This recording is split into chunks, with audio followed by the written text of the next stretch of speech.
from Rock Book Show. Thank you for being here today. And joining me, right to my left, probably your right, is Miss Shawn Yseult from White Zombie. Thanks for being here, Shawn. Thanks for having me. Well, Shawn wrote this great book called I'm in the Band, in case anybody didn't realize that. Shawn, did you actually set out to write a book, or did this just kind of happen?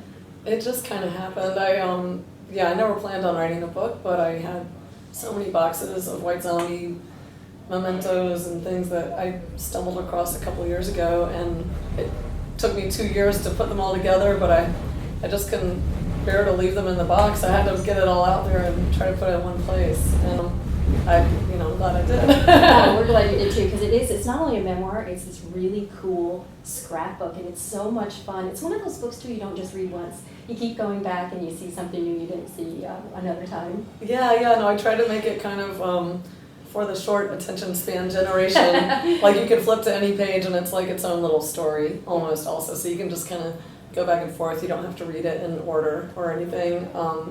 But yeah, it definitely has a lot of tidbits. There's a lot of information in there, a lot of great photos behind the scenes, backstage, a lot of great bands, a lot of great lead singers that aren't with us anymore. Yes, it was, sometimes a little hard, a little sad, but it was mostly really fun to put together. Cool. Were you always a pack rat? No, it's just, I think it's not like I save everything, definitely. I'm not like, a hoarder or anything. But it was just at the time, everything seemed important, all those backstage passes and laminates, and I always took photos. I started off as a photo major at Parsons School of Design, and I switched to graphics, but I still always carry a camera with me. Even back then, it would just be a little, some little crappy Instamatic, but I just always was the one documenting things. So, yeah, and my father was a writer, and he always kept, journals and notebooks. So, I think I just picked that up, and I started every day writing a little diary on the back of each tour page, like what happened that day. They give us like tour books with schedules in them, so on the back I just write, what actually happened after the show. And all that. Those little old black and white composition books that everybody used to have. Yeah. Started out like that, definitely, and then like as we got more, on a larger scale, like playing, arenas and stuff, we'd have the professionally made tour books from our tour manager. Gotcha. But either way, I kept writing notes on them. Well, you mentioned Parsons, and I want to talk about Parsons, but I want to go back a little bit further first, because I think a lot of people would be surprised to open your book and see a picture of you in ballet slippers. I started off at 5 years old, being trained classically in piano and ballet, and I was very serious about both, and I spent many hours a day, every week, all the time for, the first, from 6 till I was 17 in ballet, and the last, from 12 till 17 at the North Carolina School of the Arts for ballet. I definitely had a plan to move to New York City and try to get in George Balanchine's, the New York City Ballet or something. That was everybody's dream, at the School of the Arts. So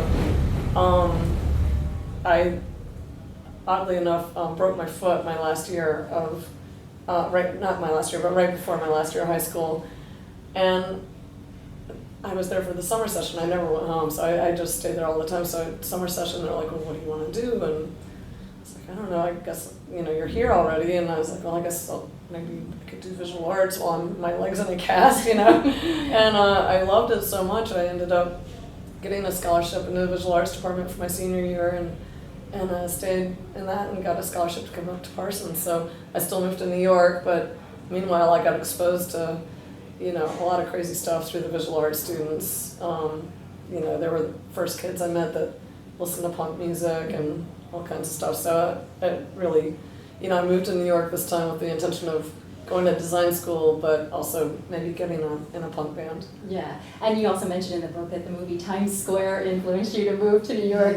If I have to admit for a moment, what influenced me to move to New York was, remember Ryan Soap, the soap opera?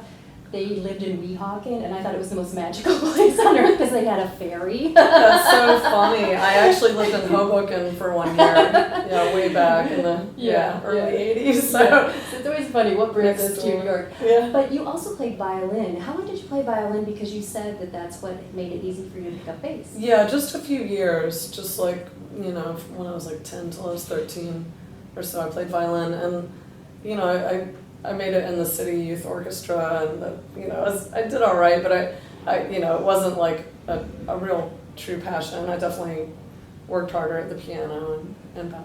Yeah. So you moved to New York and you go to Parsons, and when was it that you met Rob?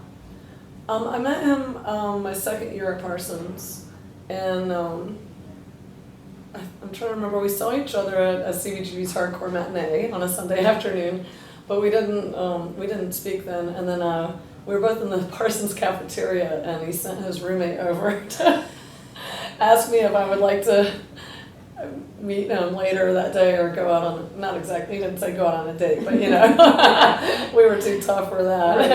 Right. Yeah, we were kind of the only two kids at Parsons that looked, a little punk, and we both had like dyed black hair, and he had the Misfits logo stenciled on his leather jacket, and I was wearing a voodoo necklace I made out of chicken bones and things. So, we were Just a couple crazy kids. Yeah, I loved the Cramps and the Birthday Party and a lot of kind of, early kind of goth type bands like Sisters of Mercy.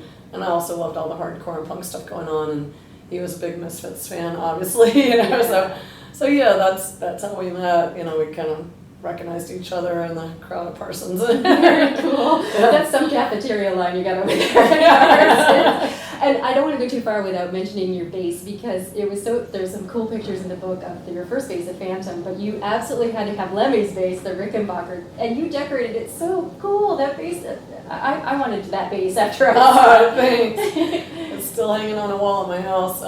I don't play very often because it's kind of, the internal mechanisms are a little messed up at this point after being bashed around the country a few times, but I love that bass, and we were determined to cover every square inch of everything with patches and stickers. Like our clothes were covered in patches and stickers, and back then we tore a lot, and we'd get in the van and you'd stop at these truck stops and they'd have the most amazing stickers and patches, and they're all different. Now everything's very homogenized.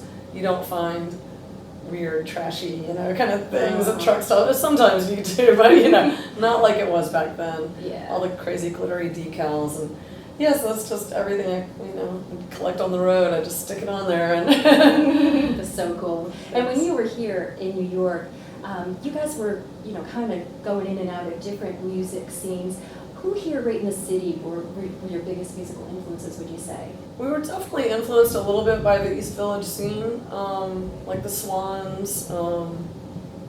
We played with like Rat-a-Rat-R and bands like Pussy Galore, Honeymoon Killers. It was like a whole little scene of kind of noisy art bands, but we weren't completely influenced by anyone really in New York that much. We really liked a lot of heavier stuff, from the 70s, like Black Sabbath and Alice Cooper, and so that was we love, like I said, we love the Cramps and the Misfits and that too. So we were kind of trying to combine all those things. Yeah. But I definitely would say we were a little bit influenced by living in the East Village and the bands that we played with.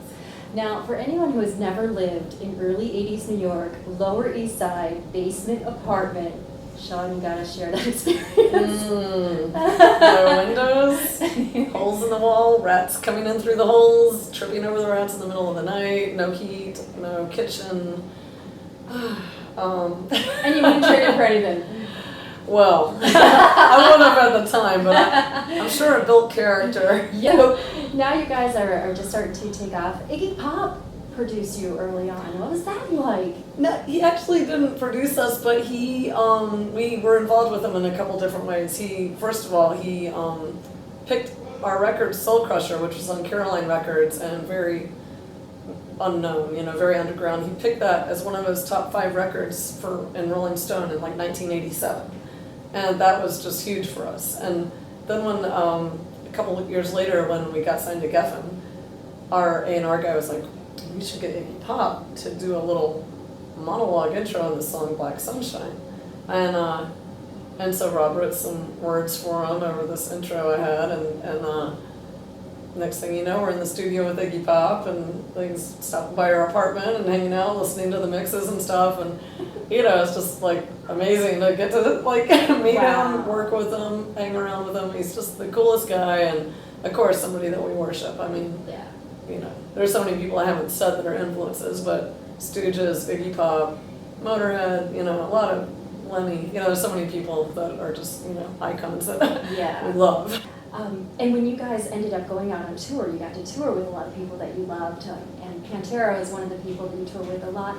And as you read this book, if you don't know ahead of time, it's obvious that you had a great affection for Dimebag, and I'd love if you'd share some of your favorite stories.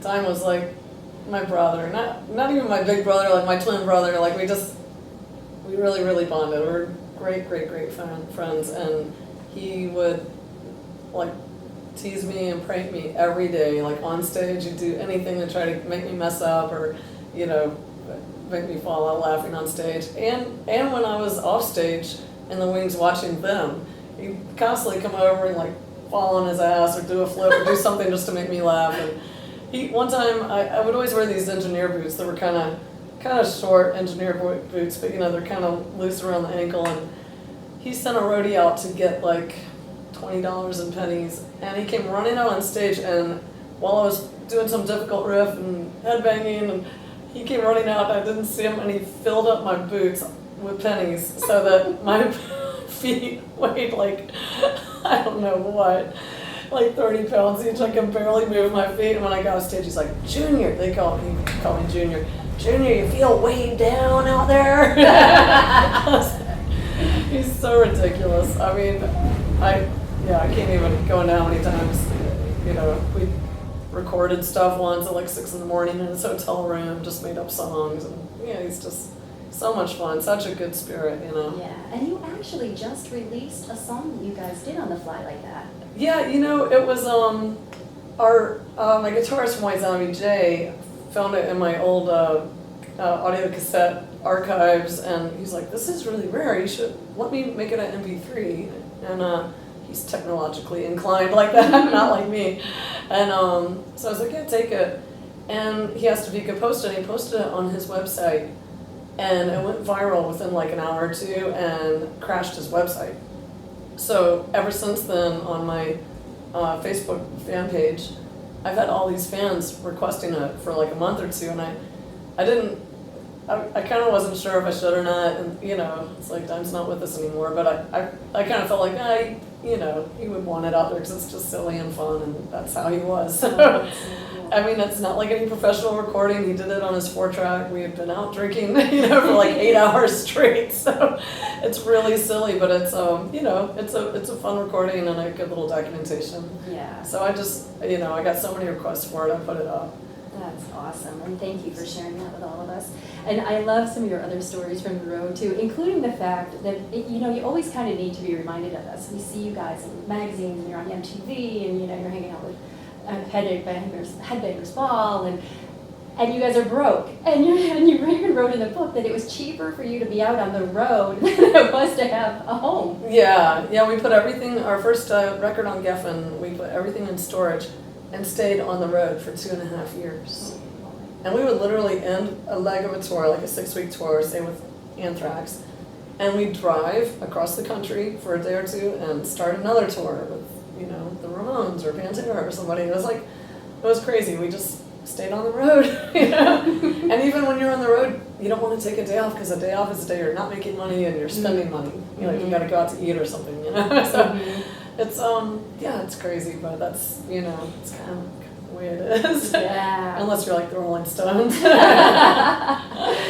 Yeah, that's how it goes sometimes. But then you guys really kind of struck gold, and what catapulted you very unexpectedly, I would guess, is Beavis and Butthead. 2 names you don't expect to be movers and shakers. Yeah, thank God for those two. Really thank God for Mike Judge. He's such a good man, and those two give us the thumbs up, and our record just started snowballing in sales. It was amazing.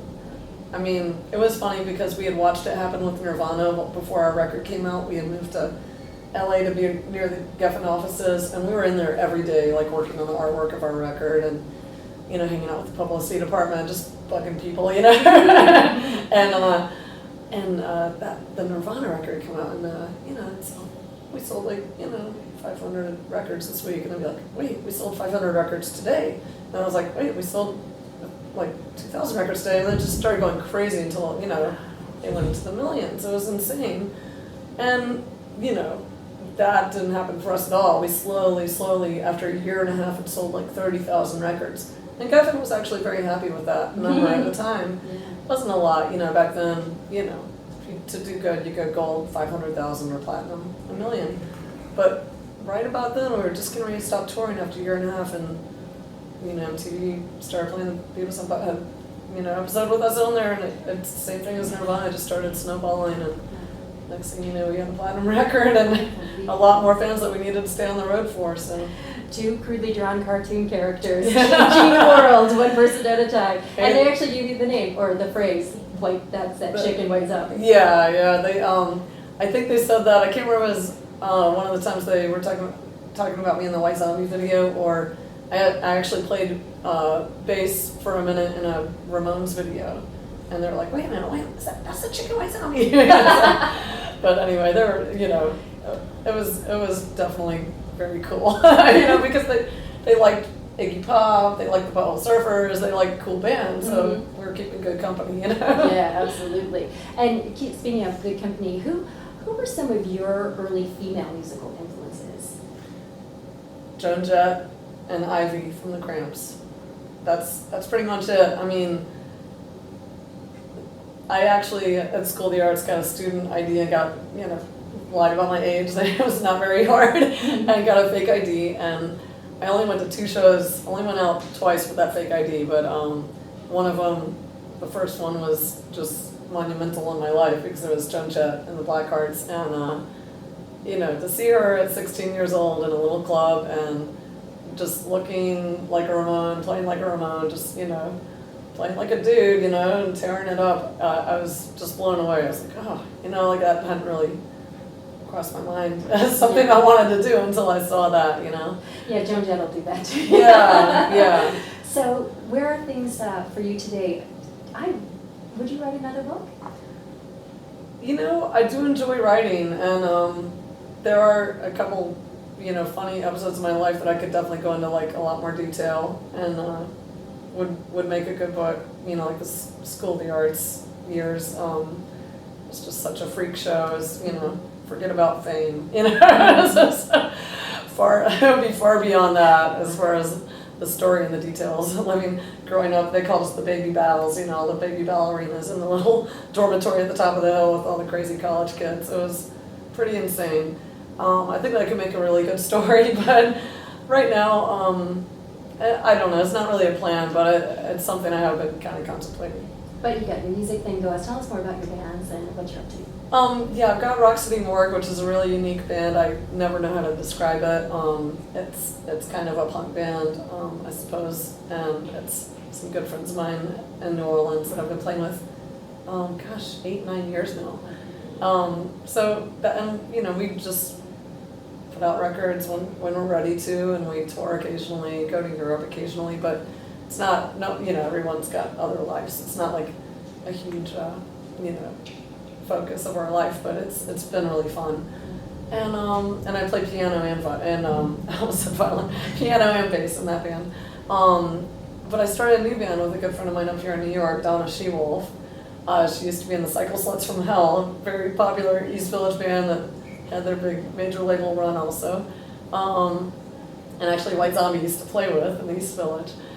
So anyway, we've run back into each other, and she just plays really cool guitar, like very 70s style, kind of somewhere between Naomi and Joe Perry, you know, kind of cool stuff. She's got a great tone, great riffs, and she writes amazing lyrics, and that just inspired me because I like playing some heavy bass lines that don't really fit in with my other band, and so we just started writing together. And another friend of ours down in New Orleans, Juan Hessling, is just this amazing singer, and next thing you know, we were out at our friend's place in Joshua Tree recording, and we got 10 songs recorded now, so I'm actually tomorrow morning flying to Los Angeles to meet up with the producer and engineer to mix those songs, and I think we'll have a Star and Dagger record out in the fall. Fantastic. And we can also find you on Facebook.